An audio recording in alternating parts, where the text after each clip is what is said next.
Real GDP growth forecast for 2025। अब GDP क्या होता है? ग्रॉस डोमेस्टिक प्रोडक्ट, जो एक देश में एम्प्लॉयमेंट, उस देश की प्रगति, उस देश में आय का एक सूचकांक की तरह प्रयोग होता है। अगर जीडीपी बढ़ रही है तो ये मान के चलिए कि उस देश का आर्थिक विकास हो रहा है, आर्थिक वृद्धि हो रही है और उस देश में एम्प्लॉयमेंट भी बढ़ रहा है। हालांकि हमेशा सही नहीं होता है ये, लेकिन हम जीडीपी, रियल जीडीपी की बात करते हैं तो जीडीपी पहली बात तो दो तरीके से मेजर किया जाता है। एक नॉमिनल जीडीपी होता है और दूसरा रियल जीडीपी। नॉमिनल जीडीपी वो करंट ईयर के प्राइसेस पर मेजर किया जाता है और रियल जीडीपी बेस ईयर के प्राइसेस पर मेजर किया जाता है। तो ये रियल जीडीपी वेलफेयर का ज़्यादा अच्छा सूचकांक कहा जाता है। ये विकास केवल वृद्धि को ही, इकोनॉमिक ग्रोथ को ही नहीं दर्शाता है, बल्कि विकास की भी बात करता है। मतलब ये केवल क्वालिटेटिव एस्पेक्ट की बात नहीं करता है, क्वालिटेटिव एस्पेक्ट की बात करता है। इसमें विकास और लोगों के वेलफेयर की संभावनाएं ज़्यादा होती।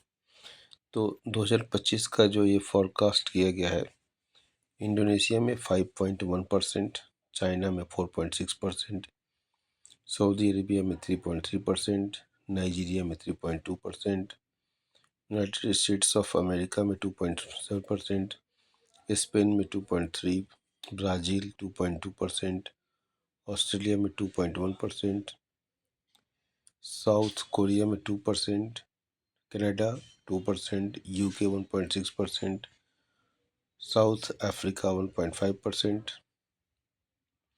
मैक्सिको 1.4%, रसिया 1.4%, जापान 1.1%, फ्रांस 0.8%, इटली 0.7%, जर्मनी 0.20% और अंत में भारत 6.8%।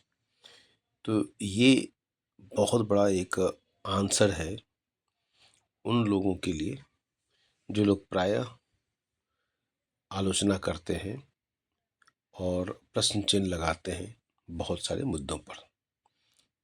और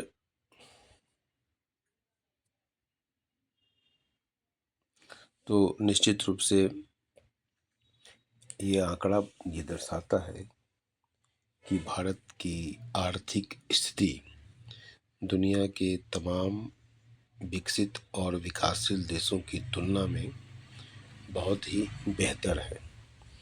कहने का मतलब ये बिल्कुल नहीं है कि विकास से हम हर तरीके से प्रसन्न हैं या ऐसा कुछ। ये केवल इस बात को दर्शाता है कि हम बेहतर हैं और बहुत अच्छी स्थिति में हैं और भी अच्छी स्थिति का को बेहतर बनाने का प्रयास करना चाहिए निश्चित रूप से। लेकिन सबसे बड़ी खुशी की बात यह है कि ये जो डेटा है हमारा रियल जीडीपी का है, ये नॉमिनल जीडीपी का नहीं है। अगर नॉमिनल जीडीपी का होता तो मुझे उतनी प्रसन्नता नहीं होती, लेकिन चूंकि रियल जीडीपी है और विकास और वेलफेयर की ज़्यादा संभावनाएं रियल जीडीपी में होती हैं, इसलिए काफ़ी प्रशंसनीय है। यद्यपि कि इसमें डाउनफॉल आया है भारत के जीडीपी में और ये ग्लोबली है स्थिति। जो विश्व के आंकड़े तमाम बता रहे हैं, उन आंकड़ों की तुलना में अगर हम बात करें तो हमारा डाउन हुआ है पिछले वर्षों की तुलना में। लेकिन अभी भी हम विश्व के तमाम देशों से जो तुलना करते हैं तो बेहतर स्थिति में पाते हैं, एक्सेप्ट इंडोनेशिया। इंडोनेशिया जो है 5.1% पर है और चाइना 4.6, और कोई भी देश भारत के आसपास भी नहीं फटकता है, आसपास दिखाई नहीं देता है। इसलिए हम कह सकते हैं कि भारत की स्थिति बहुत अच्छी है और भारत का भविष्य उज्जवल है।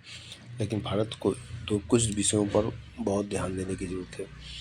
पहली बात कि डोमेस्टिक लेवल पर, डोमेस्टिक फ्रंट पर जो पॉपुलेशन एक्सप्लोजन हो रहा है और जो बॉर्डर एरियाज़ हैं वहाँ पर जिस तरह की स्थिति बन रही है, जो आसपास के पड़ोसी देशों में जो माइनॉरिटीज़ की स्थिति है, ये सब बातें बड़ी चिंताजनक हैं और भारत के भविष्य पर गंभीर प्रश्न चिन्ह लगाते हैं।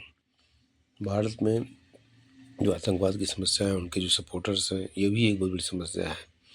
तो इस तरह की स्थितियों को, लॉ एंड ऑर्डर को सरकार अगर कंट्रोल करती है और एक शिक्षा व्यवस्था ऐसी डेवलप करती है जिसमें हम देश के सभी नागरिक भारत के विकास में अपना योगदान दे पाएँ, सरकार को कुछ वेलफेयर के मेजर्स को करने चाहिए और भी बढ़ाने चाहिए और लॉ एंड ऑर्डर को बहुत कंट्रोल करना चाहिए।